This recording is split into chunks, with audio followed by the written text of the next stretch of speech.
Hey, good morning.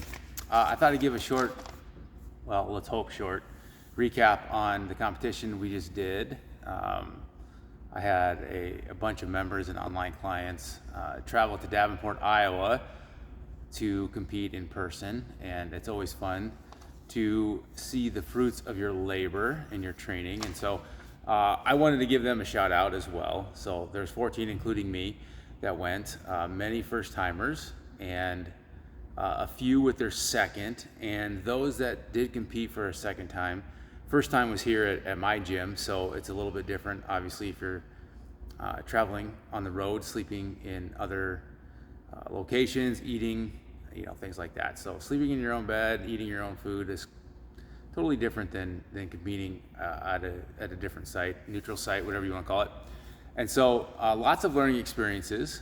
We did have a member get his second Master of Sport in IKMF, and he's now got one in pentathlon, single belt pentathlon, and half marathon, half snatch. So that's pretty cool. I had two get CMS in double belt pentathlon. I had one set of personal best in half marathon, one arm Longcycle. And then again, a lot of first timers, and it's always an experience to compete. There's so many variables you can't just plan for, whether it be, again, as mentioned, sleeping and eating, but just a different venue, temperatures, different atmosphere, having fans, having a judge. It's just a completely different experience each and every time you compete, because you're going to different locations, different schedules, different start times. One of the things that one of the members had said that, we're so used to training early in the morning before work, and to go, after lunch was something that was tough to adjust for the first time. And so again, lots of little things that make for a unique experience each and every time. And so very proud of the guys to do that. It's not easy to put yourself out there. It's not easy to say no to different social setting or social activities, whether it be eating and drinking, or because a few cut weight to make weight, different weight classes, and that's a sacrifice. Everybody here was, I believe, trying to think off the top of my head, has kids at home, dad, career. So again, we're not young athletes anymore. So anyway, a lot of fun. Very proud of the team. 14 with me, so 13 outside of myself was more than I could have hoped for and expected. It was fun for me just to see everyone actually put their training to practice. For myself, I wanted to give a little bit of a recap, simply because I feel like I put myself out there online all the time. And good or bad or otherwise, I'm sure some of you get sick of it. But again, I do get enough feedback to where people seem to be at least a little bit interested in what I'm doing. Again, probably just because I always put so much out there. But I finally achieved my goal. This is the first time. I'll be 46 in a couple weeks, and I was trying to think. I don't think I've ever.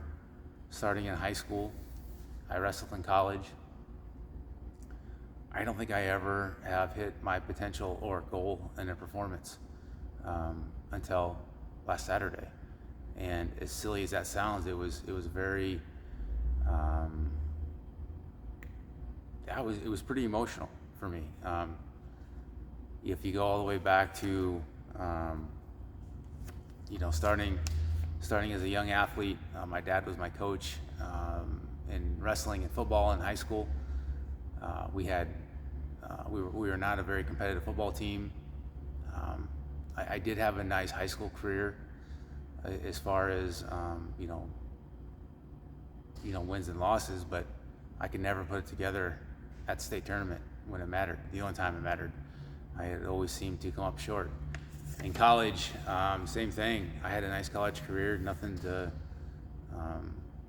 be upset about. But again, I finally placed as an NAIA All-American my senior year. I got sixth at nationals, But again, I was rated as high as third that year, and definitely felt like I had the ability to place higher than I did, and I just didn't wrestle well. I put a lot of pressure on myself. I just didn't come through, and that was kind of it for a long time as far as competing goes. And as I've shared in the past, I got into the competition side of kettlebells, and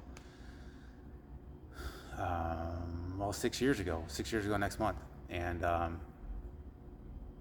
it was really kind of I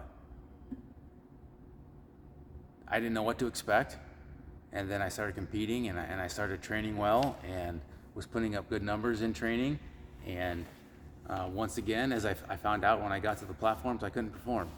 I could never match my training efforts. And so, Saturday was the first time in a competition where I actually did it when it mattered. And so, I was pretty excited. I do have a few notes here. I don't want to miss out on a few things. So, I started this whole I want to compete thing. I started as an RKC, and I was that for a few years, 7 years maybe. I practiced with hardstyle and trained people in hardstyle, which is fine. Nothing wrong with that as far as a training method. But I knew that there was more out there, and I was capable of more, and I kind of had that itch to compete again. And that really got ignited in March of 2018. I went and watched my first in-person competition at the Arnold. I just went to the Arnold just to kind of experience it. I went with a friend, and we kind of stumbled into the kettlebell competition that was there, and it kind of blew my mind.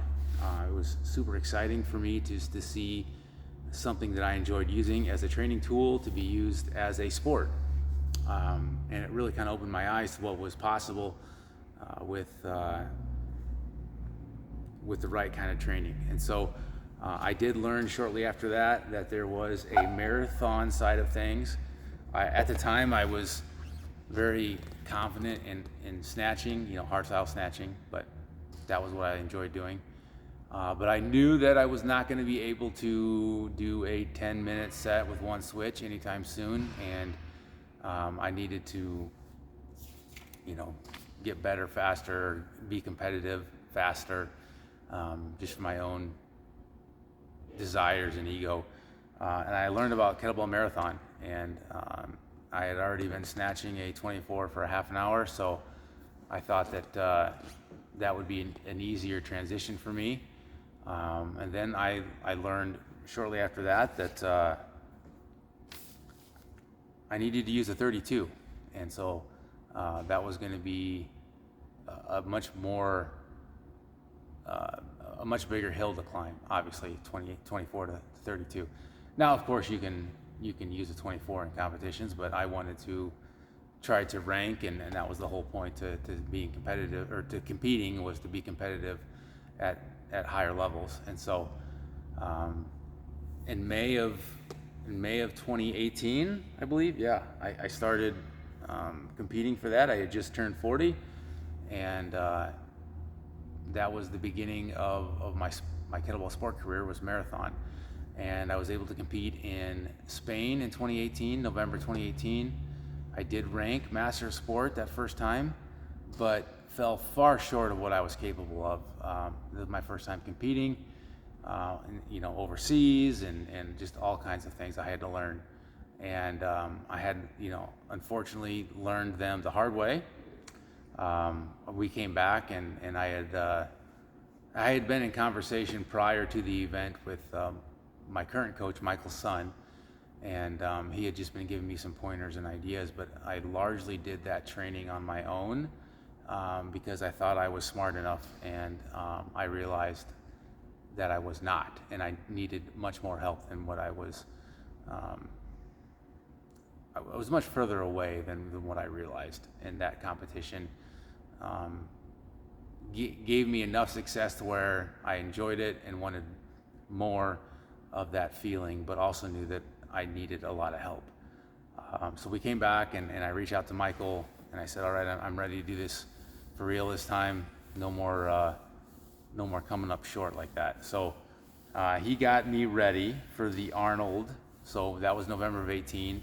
He got me ready for the Arnold in March of 19, and I performed much better. I improved by 42 reps, but again, that's 30 minutes with the 32 half snatch multi-switch. But again, I had not reached what I was doing in training. My goal was to hit 450. I hit 441. Again, it's massive improvement, but I just knew I needed more competition, more practice. And so we began to prepare for, I took a few months off, began to prepare for Poland Worlds. Was in Poland in November of 2019. And I had finally, in training, had broken that 450 mark. And so I knew that I could do it. But again, when you compete, and you fly overseas, we had taken a trip to Auschwitz while we were there. We went the day before we competed. From a strategic standpoint, not real smart. Didn't realize the emotional toll that a tour at Auschwitz would put on you. On the way home, it was a 3-hour trip back to our Airbnb. I hit a pothole, and we blew 2 tires. And so I was sitting on the middle of nowhere with my family and a friend, and we were, none of us spoke Polish at all. And so, just it was a 3-hour ordeal, waiting on tow trucks, and rental car companies. And so again, more stress. So we had the stress of Auschwitz, we had the stress of the car trouble. We ended up competing the next morning, and I was in the second flight. Just did not perform well again. I went from 441 in March to 406. And to be completely honest, I was fortunate to even finish that set. So again, it was getting on the platform and not coming anywhere close to performing. Very disheartened when we left Poland. I got back and I said, I hate half marathon. I don't want to do it anymore. Then of course, as we all remember, there's that little thing called COVID that happened early in 2020. So again, I'm kind of rambling, trying to pick up here a little bit. But during that time of COVID, after that, in November 2019, and we got back to the States, I decided that I wasn't going to compete in half marathons anymore, and I was just going to do some training for a while. And I had got into double half snatch, and Stefan from IKMF, the president there, was in the process of adding that into his competition events, the double half snatch. And so he had seen me posting some videos on social media, and he was doing a thing during COVID where he's having people compete one-on-one online and keeping people interested in training and sport. And so I agreed to compete against a gentleman from Italy in a 10-minute set of half snatch, 224s. And so I had reached out to Michael to help me program for that. Up until then, I kind of skipped an area here. After I had competed in Spain in November 2018 and started working with Michael directly, frequently, he had said that he wanted me to start training 2 bells because 2 bells has a high carryover to 1 bell, and he's not wrong, it absolutely does. So he had told me, he says, I want you to do a test with 24s and just go as long as you can, up to 10 minutes, as many quality reps as you can get, and then we'll start from there. And I was a little bit irritated. I didn't want to do 2 bells, but I was going to humor him, and I decided that I would do his silly little request and take 2 24s. I was going to go 8 a minute for 10 minutes, and then I was going to do my workout after that. And anybody that's trained Longcycle can tell you right now what a ridiculous and arrogant person that I was then. And so I was thinking to myself, I compete for a half an hour with a 32. I don't go 10 minutes. I'm in way better shape than that. I'm already a master of sport. I ranked that twice. This is beneath me. That's what my thinking was. And so I did this to humor him. I went 8 the first minute, 8 the second minute as planned, and I realized that I was in serious trouble, so I slowed down to 6 minute for the next 3 minutes, and I quit. So 34 reps in 5 minutes with 224s, and that was my beginning of 2-bell Longcycle.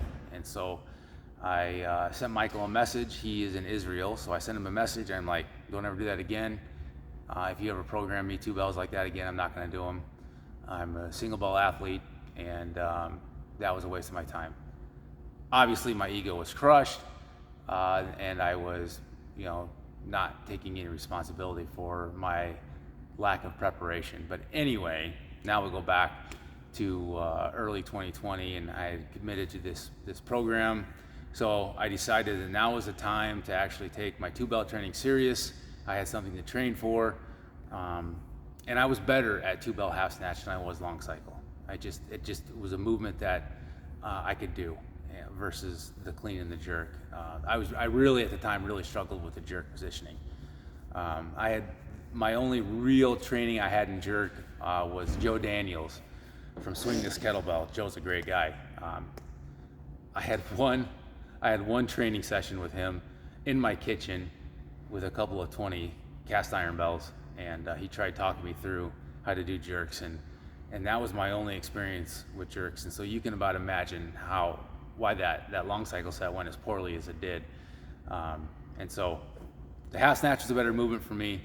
I was much more confident and much more capable in that. And so I started with a 10-minute set, eventually learning how to sit and rack and pause between reps, and my strategy had improved dramatically through some consultation with Michael, and we got 82 reps the very first time as a test to see where my starting point for this. And so that was the beginning of actually doing 10 minutes with 2 bells. That competition would have been in May of 2020. All right, so I need to pick this story up.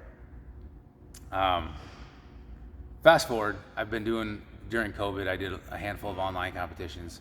I did well in the 224 10-minute half snatch with IKMF on the online competition.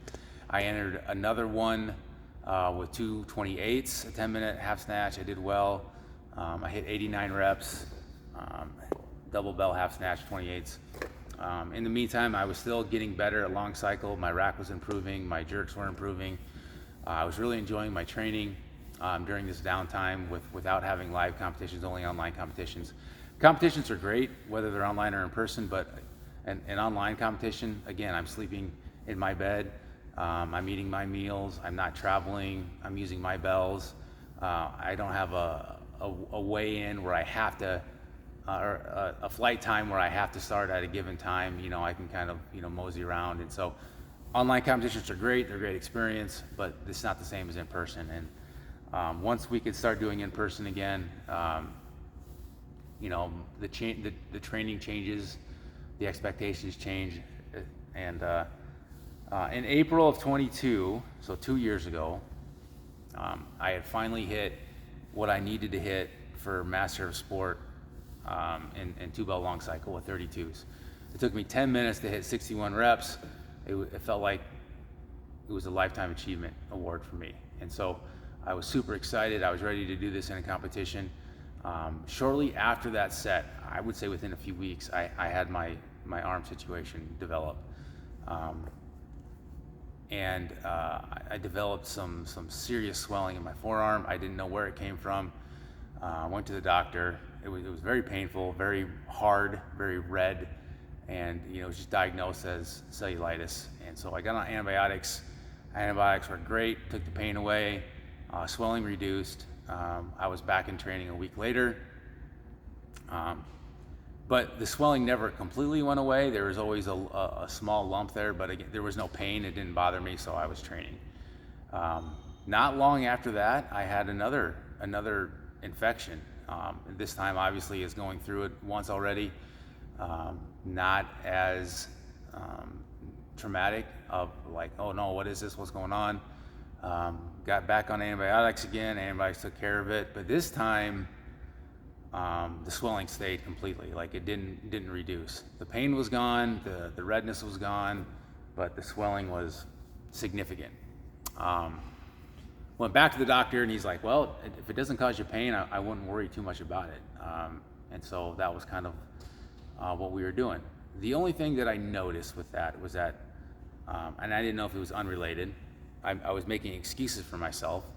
My grip just, I had nothing, and I couldn't hang on to the bells after 6, 7, 8 minutes, depending on my pacing and the loading that I was using.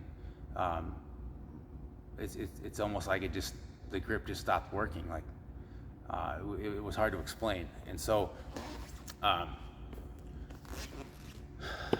entered a couple competitions to hopefully hit master sport like I had done in training. Cut weight to make weight. It just wasn't happening. I was tossing bells. It didn't matter if it was 28s. It didn't matter if it was 32s.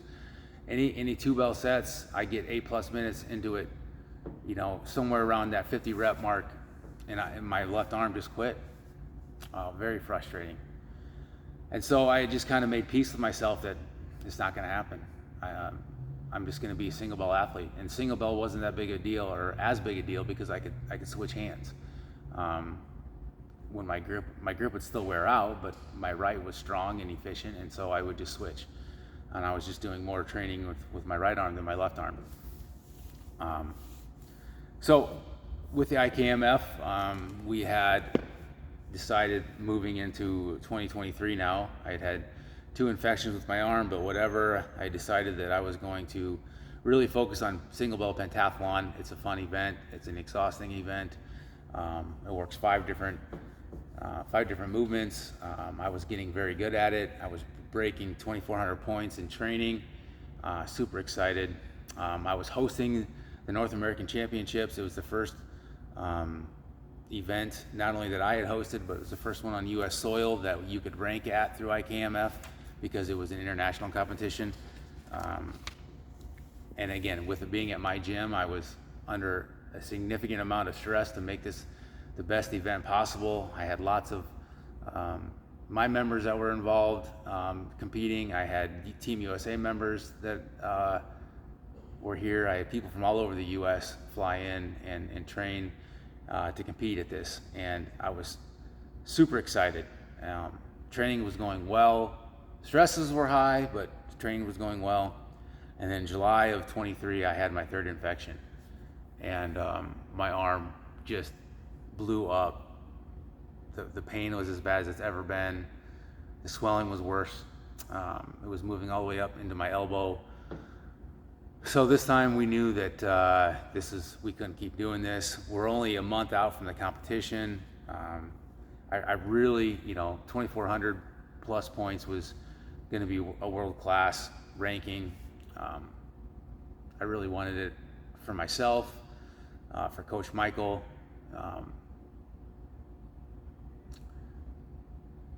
I went to the doctor, had to get an MRI to rule out some, significant problems. Ended up being, after the MRI came back, what they call a shearing injury, which is not that serious, but because I never took care of it, and because it got infected, and then got infected again, and then got infected again, it was turning into a massive problem. And there's all kinds of pictures online. If you want to see pictures of it, it's pretty gross. I can absolutely show it to you if you're into that kind of weird stuff. But anyway, longer story longer here. My surgeon said, you can't keep doing this. We're going to get you ready to compete, but after the competition, you need to have this removed. And so the shearing injury itself is a relatively minor injury, but the infection really kind of changed how the connective tissue, the fascia, how it functions, and it just kind of mutated and morphed into this large mass, this lesion, and that's what was causing the grip issues. And he said, if I don't get this removed, it's just going to continue to happen and continue to happen. And so after the competition, we drained it, wore a brace, got through the competition, was able to hit 2,400 points. Not my best effort, because it was a competition, so I had to have my best effort. But considering the stress of the event, the stress of the arm, it was a good result. Was able to get the world-class ranking. Very excited about that. Went in and had the surgery the very next week. I had the mass removed. 6 weeks off of no kettlebells, which was like a nightmare in itself. Once I started training again, it was in October. It was let's do this. Let's get. I'm going to assume that this is the reason why I couldn't hang on to 2 bells, and I started training very hard, very diligently again. I ended up working up to 107 Longcycle reps with 224s. My previous best pre-infection and injury was 100 even, so I had improved in my reps there. I worked up to a set of 115 of half snatch with 224s. My previous best was 109, so I was making progress. I had moved to training with 28s, and that was going well, but we were getting closer to this competition, and so I started to reintroduce 32s, and that extra loading, I was struggling again. Really kind of having some issues with anything over 4 minutes. And so I'm always in contact with Michael, but I said, all right, it's time for you to program for me again. And he had programmed for me for the pentathlon, and like he always has. And so I told him what my limitations were, where I was coming up short, what I'd been doing previously, and he put together a fantastic training camp for me. And I'm able to, when I hire out my programming, I'm able to get out of my own head. I'm able to allow a new perspective to come into my training and to troubleshoot what I wasn't seeing and how I can get better. Oh, I should say too, like why did this lesion develop from a shearing injury? What was the infection? It ended up being through a lot of blood work that I had some food issues, foods that I enjoy eating, that was not responding to my body, and I was inflamed. And that inflammation from my dietary choices, even though I wasn't overweight by any means, but my body wasn't able to use the nutrition that I was giving it, and I was inflamed, and that inflammation then would manifest itself through my arm, I guess. That's the theory anyway. So I had to have the lesion removed. I changed my diet up dramatically, and I lost a few pounds over those changes, and I haven't had any issues. There's an adjustment period, but no issues. And anyway, so go back to training for this Longcycle set last Saturday. Training was going great. Grip was improving. It was still bad, not as good as it was. Much better than it had been. But as we're building towards this and peaking to last Saturday, the week before I did my goal was to do a 9-minute set, and at what my competition pace was going to be, or what my strategy was going to be, and wouldn't you know it, I came up 2 reps short and 15 seconds short, and so I hit 59 reps. I need 61 at 93 kilo body weight to hit that master sport goal of mine, and everything felt great. Well, not great because it sucks, but everything felt good except my left arm, and it quit on me again at rep 59, and at 8 minutes and 45 seconds. like the same thing on repeat. Now it was better. I'd gone longer, but it's the same thing. Excuse me. So I was in my head big time again. I can't believe this is going to happen. I'm going to show up in this competition and not get it done again. And all I am is one giant excuse, and I never put it together when it matters. And so you start having that self-doubt and all that kind of stuff. And I'm a head case anyway. And so, I had a huge team going. I was going to go and support them and compete and I'll be a part of it, but I wasn't ready mentally after that set, 8 days prior to the competition. And, Michael had talked me down. Some of my friends, my gym members had to talk me down. My wife and daughter are a huge part of everything that I do. And faith is a big part of what I do. And doubting myself, not doubting the Lord, but doubting myself is, but my wife and daughter were in prayer for me and encouraging me, and men's group that I'm a part of, and again, just Michael in my ear, my members in my ear tell me, that not a big deal, you're gonna be fine, you're gonna show up. And I wanted to believe them that I was gonna show up when it mattered, but I'd yet to do that, so who knows. But anyway, I kept thinking about my dad. The whole reason I'm doing this whole online thing, online training, which I've shared numerous times, but we're going on 18 years here in May since he's passed. And